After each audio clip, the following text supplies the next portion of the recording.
Chaos, smoke, screams. The battlefield of the Great Eastern War is no longer a clash of armies. It's a graveyard that hasn't yet realized it's dead. And at the center of it all stands Gabil, the proud commander of Team Hiryu. The lizardman who once sought greatness through arrogance now fights with the weight of redemption on his back. Around him, the world burns, steel tearing flesh, fire swallowing screams. Yet even among the chaos, his resolve holds steady. His spear gleams, a streak of silver in a storm of crimson. But pride doesn't stop the inevitable. Against him stand two of the Empire's most lethal monsters, Gradim, the White Tiger General, and Baraga, reborn as a Chimera Knight. Together, they move like death in rhythm. Gradim's overwhelming presence anchors the battlefield, while Baraga's twisted dragon-like form strikes from impossible angles. It's not skill Gabil lacks, it's time. His stamina drains, his breath sharpens, and still, he refuses to yield. Because somewhere nearby, Sokka screams. His loyal aide, the woman who's followed him through humiliation and war, is being toyed with by Natsim, the vermilion bird, a creature whose power rivals that of a demon lord. Gabil sees her blood hit the earth, and something inside him fractures. He whispers, not aloud, but in prayer. "Forgive me, my sister, but please hold out for me." The desperation in his voice cuts deeper than any spear. He's not fighting for glory anymore. He's fighting to keep what little of his soul remains unbroken. Then, light. A sudden blinding flare rips through the chaos. Lord Ghidorah descends, the elder sorcerer of Tempest, his aura distorted and his mind barely in control. Their thought communication severs instantly, a bad sign. Whatever he's endured has shaken him to the core. But before Gabil can react, Baraga's spear tears through the moment, slicing the air beside his face. Gabil parries. The clang echoes like thunder, and in that instant, the thought of retreat flickers, a whisper that feels like betrayal. But before despair takes root, the heavens themselves break open. "Hey!" A familiar, cocky voice calls out from above. "Looks like you're in trouble. Need a hand?" Carillon, the Beast King, descends like a meteor, his laughter shaking the ground. Beside him, Frey, the Queen of the Sky, unfurls her majestic wings, her soldiers trailing behind her like shards of sunlight. They've come. Tempest's reinforcements, summoned by Rimuru's will, commanded by Benimaru's cunning. The tide shifts. For the first time in hours, Gabil breathes hope. Carillon cracks his knuckles, eyes burning with animal joy. "Gradim," he roars. "Been a long time since I've had the chance to kill you. Let's see who's the strongest beastman now." Frey doesn't waste words. She soars upward, cutting through the air toward Nazim, her expression unreadable, until recognition dawns. Her foe is her own twin sister. The sky trembles with divine irony. Queen versus fallen twin, Beast King versus Tiger General. Destiny itself has drawn the lines in blood. Yet even as these titans clash, Gabil feels it, the unease, the wrongness. Gradim's eyes glint too cold, too calm. His movements deliberate, almost rehearsed. The man's confidence doesn't come from strength, but from something hidden. Then Baraga's laughter cuts through the chaos, cruel and mocking. "Do you see them, Gabil? The soldiers? They're dying, on their own." Gabil turns and freezes. The Empire's troops, thousands strong, convulse and collapse. Not from enemy strikes, not from exhaustion. Their own bodies betray them. Magicules erupt uncontrollably, flesh twisting, bones snapping like kindling. "What have you done?" Gabil gasps. Baraga grins like a man watching a miracle. Sir Gradim has made his decision. They shall all now face a great trial.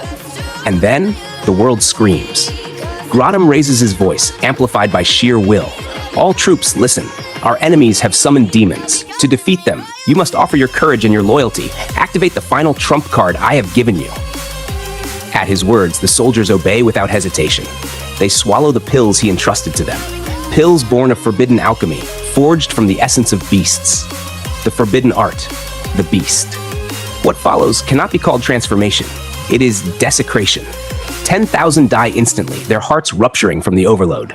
5,000 more convulse, their minds obliterated, reborn as beasts that know only rage. 400, just 400, survive the metamorphosis. Chimera Knights, neither man nor monster, their eyes burning with a loyalty beyond death. Gradim watches it all, expression blank. Not with pity, not even pride, just acceptance.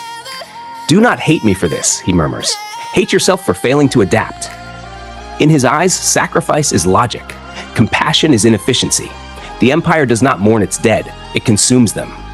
The battlefield devolves into a nightmare. Beasts devour friend and foe alike, blood thickening the soil until it reeks of iron and ash. And yet, Gradim stands calm amid the inferno, his aura swelling with every death. Each scream feeds him. Each soul becomes a fragment of power. Carillon feels it before he understands it. The surge, the swelling of energy that shouldn't exist. His instincts flare. Gradim's no longer human. Their clash ignites the ground. Fangs meet claws, lightning meets muscle. Each strike sends shockwaves that carve valleys in the earth. Gradim's laughter rises above the chaos. You think brute force can stop evolution? You're nothing more than a relic of a dying era. Carillon grins through the blood. Maybe, but a relic can still crush your skull. Then it happens. Gradim's aura explodes outward, an eruption of pure magicules, bending light itself. He staggers, not in defeat, but in transcendence. His soul begins to unravel, reform. The signs are unmistakable. The harvest festival, the rite of ascension, the birth of a demon lord. What? I'm surging with power. Gradim's voice quivers between ecstasy and agony.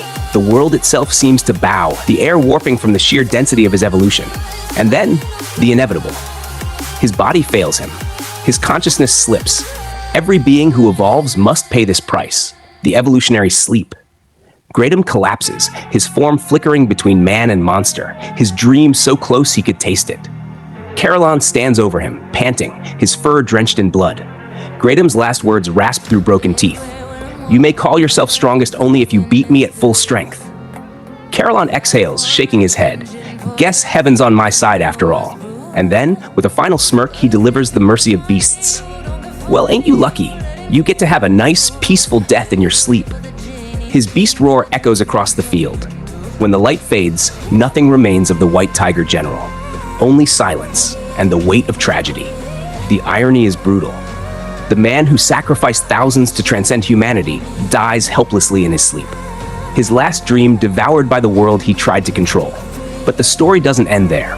The death of Gradim rips through the Empire like a wound. His generals, those who swore to rise with him, feel the loss in their souls. The first to break is Baraga. His cry, "Sir Gradim," shakes the heavens. When he reaches the body, there's nothing left but ruin. Gabil arrives soon after, still trembling with exhaustion, yet carrying respect in his eyes.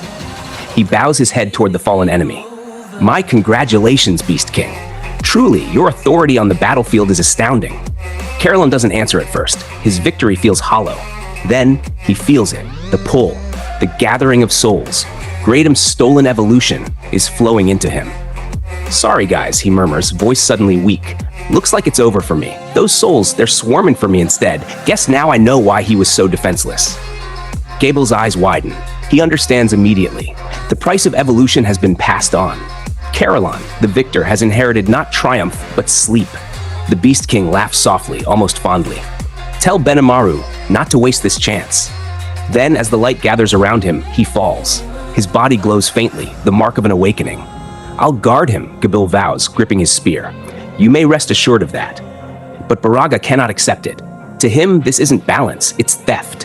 His commander's death, his army's ruin, his dream, all stolen. His rage consumes him. He snatches up Gradim's divine weapon, the White Tiger Claws, and screams into the storm. White Tiger Claws, lend me your power! We must avenge Sir Gradim! The weapon responds, reshaping into a spear wreathed in azure light. The Azure Dragon Spear. He points it toward Gable. Your name was Gabil? Then let me kill you and dispatch the thief who lies before us. Gable steadies his breath, eyes firm. I, too, have made a man-to-man promise.